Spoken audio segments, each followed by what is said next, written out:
सारे गाने सुने होंगे, आप यूट्यूब चैनल भी देखे होंगे। तो ये सबसे पहले म्यूजिक सेगमेंट में दो तरह का म्यूजिक बनाती है। एक फिल्म के म्यूजिक बहुत सारे, जैसे हिंदी, तेलुगु, तमिल, कन्नड़, मराठी, मलयालम, सारे तरह के फिल्मों के म्यूजिक बनाती है। उसके बाद नॉन, जैसे एल्बम वगैरह आते हैं बहुत सारे, जैसे देखिए पक्का बिहारी हो गया, इधर जो भी है गुजराती, हिंदी, डिवोशनल, इस तरह का जो है ये बनाती है नॉन फिल्म म्यूजिक टाइप का। ठीक है। अब बिजनेस वर्टिकल में क्या है, ओटीटी के लिए भी कंटेंट बनाती है। उसके बाद डायरेक्ट टू कंज्यूमर कंटेंट भी बनाती है। टोटल कितना, 120 प्लस डिजिटल इन्फ्लुएंसर है। डिजिटल इन्फ्लुएंसर क्या मतलब हुआ, जैसे किसी कंपनी को मान लीजिए, एक तो आपको किसी तरह के म्यूजिक का एक्सेस चाहिए, उसके लिए लाइसेंस लेना पड़ेगा किसी कंटेंट में, अगर आपको म्यूजिक को दिखाना है। दूसरा क्या है, मान लीजिए कोई किसी ब्रांड कोलेब्रेशन के साथ बनाना है, लेट्स से कि पार्ले जी को जो है किसी यूट्यूबर के साथ ब्रांड कोलेब्रेशन करके कुछ कंटेंट बनाती है, तो उसमें म्यूजिक से रिलेटेड बाकी अब तो अलग अलग तरह के भी ये जो है सारेगामा इंडिया हेल्प करती है। क्योंकि ऐसा नहीं है कोलेब्रेशन का मतलब उसको दे दिया XYZ किसी भी पार्टिकुलर जो है इन्फ्लुएंसर को कि मेरे लिए वीडियो बनाइए, नहीं। इसके लिए एक तीसरा जो स्पेशलिस्ट है म्यूजिक और कंटेंट क्रिएशन में, उसका हेल्प लिया जाएगा, तभी वो बढ़िया से कंटेंट बनेगा। ठीक है।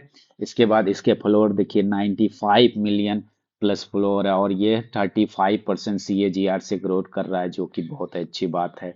ठीक है। अब देखिए ये कितने कितने तरह के आजकल नया एक एक मिनट का कंटेंट चल रहा है, इसमें भी क्रिएशन कैपेबिलिटी देखिए, 1 मिनट के भी वीडियो बनाने में ये सक्षम है। किसी ब्रांड के कोलेब्रेशन के साथ बनाए या किसी कंपनी के लिए बनाए। इसके बाद 3 मिनट के सॉन्ग में तो इसको शुरुआत ही किया था। उसके बाद टीवी सीरीज बनाती है 22 मिनट की। उसके बाद OTT कंटेंट, वेब सीरीज जो देखते हैं ये बनता है 45 मिनट का, जनरली बनता है। फिल्म देखिए 2 घंटे का बनाती है। ठीक है। और मोनेटाइजेशन स्ट्रेंथ देखिए, ये सारे जगह पे क्या होता है, मोनेटाइजिंग पावर होता है सब जगह आपको देखने के लिए। OTT कंटेंट में मोनेटाइज करके जो रिवेन्यू आएगा उसमें इसका शेयर रहेगा।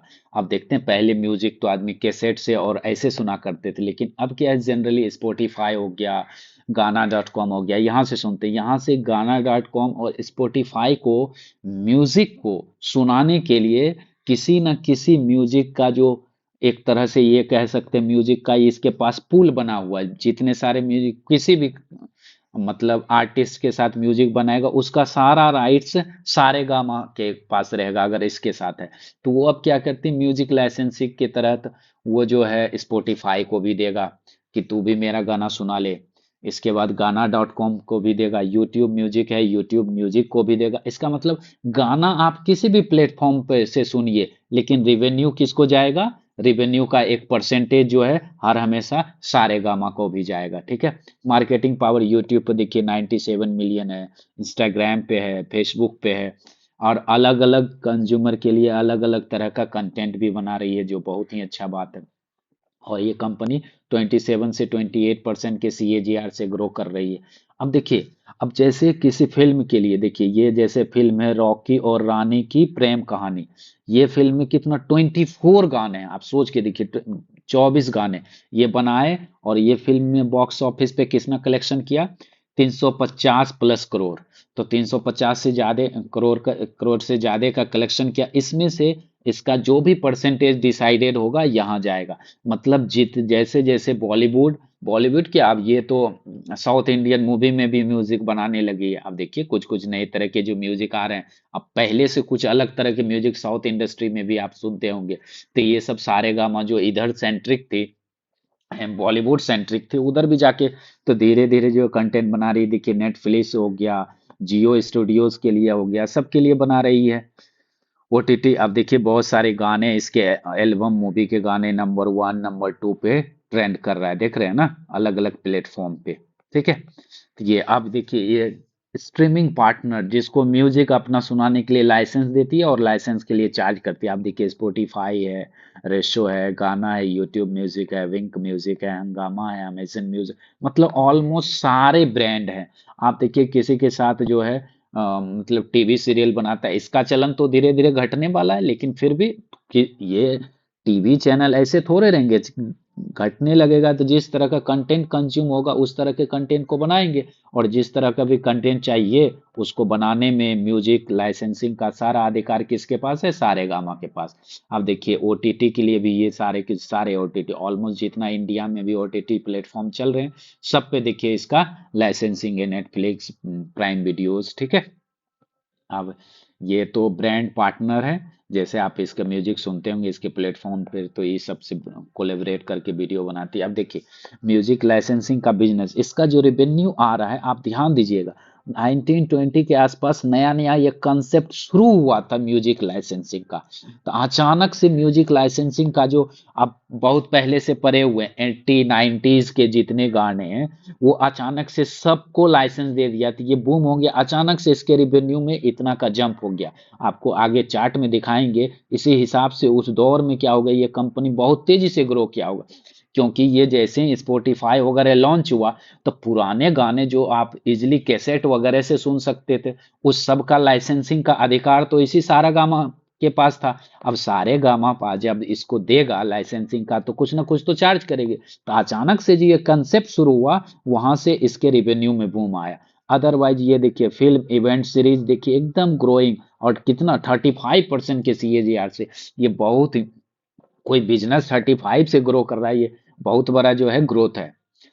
उसके बाद ये देखिए ये कौन सा म्यूजिक लाइसेंसिंग, म्यूजिक लाइसेंसिंग का जो देखिए जो इसका कॉन्स्टेंटली चल रहा है, जो ये तो शुरू से ही म्यूजिक लाइसेंसिंग मतलब क्या, फिल्मों के लिए हो गया, कैसेट भी बिकता था तो फिल्म में जो जाते थे म्यूजिक उसका लाइसेंसिंग का तो चल ही रहा, तो ये बिजनेस जो है धीरे धीरे चल ही रहा। लेकिन रिटेल म्यूजिक जो था ना वो कंसेप्ट यहाँ से आया तो अचानक बूम हुआ, इसके बाद फिर ये धीरे धीरे धीरे धीरे ग्रो कर रहा है। देखिए इसलिए यहाँ से ग्रोइंग का दिखा, ये तो अचानक आया पड़ा हुआ, 90s के 70s के गजलें और गाने पड़े हुए उसके डायरेक्ट से जो है लाइसेंसिंग स्टार्ट किया तो कुछ तो रिवेन्यू अचानक अचानक से उतना प्लेटफॉर्म पे आ गया ना गाना, इसके वजह से।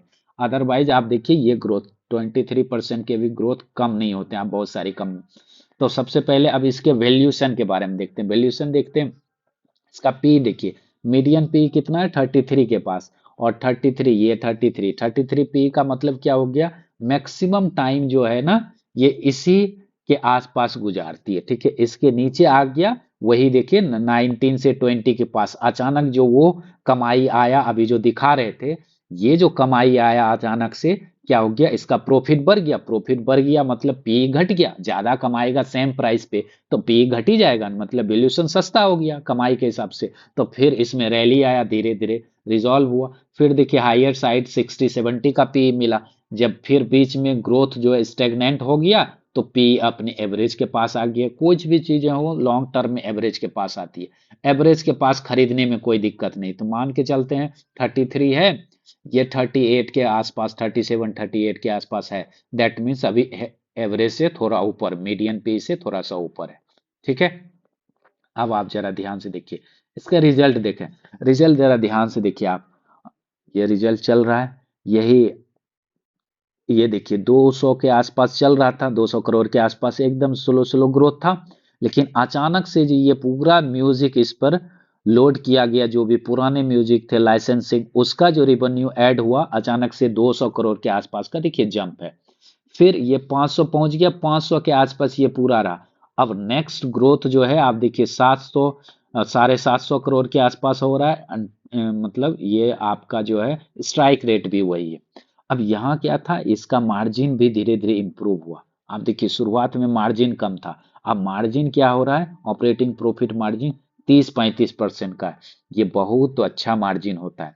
अब देखिए प्रॉफिट ग्रोथ इसी के हिसाब से डिसाइडेड होता है जनरली इंडस्ट्री का। तो देखिए एवरेज यही देखिए 10 साल का जो है 35%, ये इसी के आसपास रहेगा इसका प्रॉफिट ग्रोथ, कभी कम कभी ज्यादा, इधर से कुछ बढ़ा था इसके वजह से जो है इसको मार्केट वैल्यू भी दे रही थी। अब पिछले एक साल में मतलब ट्रेलिंग 12 मंथ में देखिए 4% का मतलब प्रॉफिट ना के बराबर ग्रोथ है, आप देखें। लेकिन आने वाले समय में एक ग्रोथ हो गई, आप देख ही रहे हैं सोशल मीडिया का कंजम्पशन बढ़ेगा, जैसे जैसे बढ़ेगा तो जो पहले से इस्टेब्लिश्ड स्टूडियो है वहां बनने के बजाय जो लाइसेंसिंग टाइप का देगा, यूट्यूब हो गया, बहुत दूसरे शॉर्ट्स वीडियो बनेंगे उस पे जो म्यूजिक से रिलेटेड और दूसरे कंटेंट का हेल्प जो चाहिए रहेगा वहां पर जो है सारेगामा हेल्प करेगा। चलिए इसका आप चार्ट देखते हैं। ये देखिए सबसे पहले क्या है कि इस लाइन को देख रहे हैं, ये 200 डीएमए की लाइन है, ठीक है। एक तो तरीका था कि इसके ऊपर जब तक जा रहा था पोजीशन बनाए थे, चलिए उस समय पोजीशन जैसे इसके नीचे आया तो जनरली आदमी बहुत 200 डीएमए को फॉलो करता है, तो यहाँ के नीचे भेज दिया। जब इसके ऊपर गया तो पोजीशन बनाते, नहीं बनाए, फिर से ऊपर गया तो पोजीशन बना सकते हैं। तो कुछ खास तरह का तो चार्ट इसमें बन नहीं रहा। अब देखिए शॉर्ट टर्म में चार्ट अगर देखें, एक देखिए ये ट्रेंड लाइन मैंने ड्रॉ किया हुआ है। अब देखिए ये जो ट्रेंड लाइन है, ये ट्रेंड लाइन इसको फॉलो करते हुए देखिए यहाँ रेसिस्टेंस ले रही थी, यहाँ रेसिस्टेंस ले रही थी। अब जैसे ही इसको क्रॉस किया, इस समय इसके बाद खरीदना था, मतलब इस समय क्लोज हुआ, दूसरे दिन इसको फिर से ब्रेक नहीं किया, मतलब यहाँ पर खरीदना था। फिर यहाँ पर देखते यहाँ पर रुक रहा है तो यहाँ पर कुछ प्रॉफिट बुक करते, लेकिन ऐसा तो हुआ नहीं। अब देखिए मैं यहाँ पर लाइन ड्रॉ किया हूं। अब अगर पोजीशन बनाना रहे तो कैसे बनाएंगे? अब देखिए ये यहाँ पर पहले सपोर्ट लिया था, फिर गया, फिर यहाँ पर सपोर्ट लिया था, फिर यहाँ पर कितना मल्टीपल सपोर्ट लिया। अब ये सपोर्ट लाइन जो है ना, इस बीच में जो सपोर्ट लिया ये रेसिस्टेंस के तौर पे हो जाएगा।